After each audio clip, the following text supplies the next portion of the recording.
Tonight, I will be giving my third State of the Union address.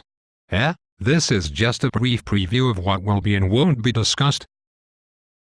I will begin with the fact that while things in this country are bad, without me, things would be much worse, and we are seeing signs that things are getting better. I won't be discussing the fact that by summertime, gasoline will most likely be over $5 a gallon because of my energy policies.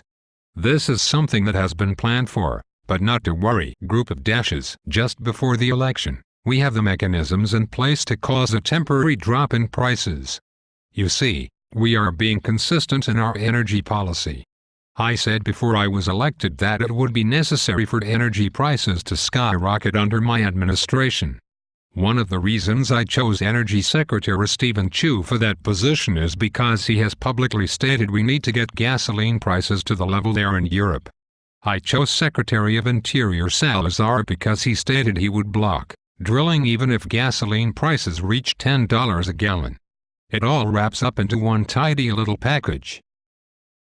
I will be mentioning that in the last quarter, jobs were created.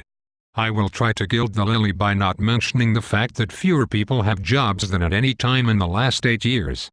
Nor will I mention the number of jobs that we've lost overseas. I will mention the wonderful job I've done as Commander-in-Chief. We are out of Iraq, but I won't mention that the country is a powder keg that could blow up at any moment. I will do some bragging about containing Iran and our efforts to bring them to the table. I won't mention how I begged them to return our downed drone like a little schoolboy. I will mention how I got Osama, but I won't mention how the operation was already underway when I finally gave my approval. I will talk about how I am out to protect the middle class.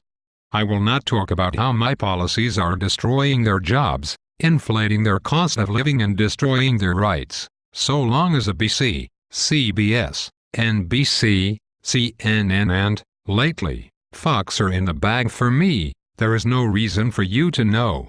The middle class is a dangerous thing and needs to be eliminated.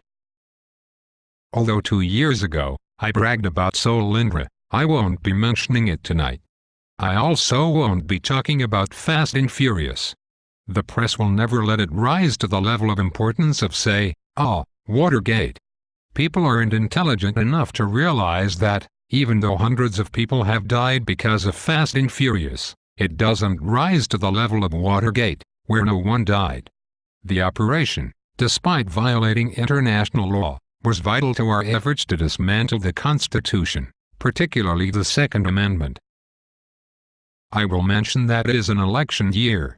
I won't mention that if it looks like I am going to lose my bid for re-election or control of the Senate, how plans have been made for a manufactured crisis to arise in mid to late summer.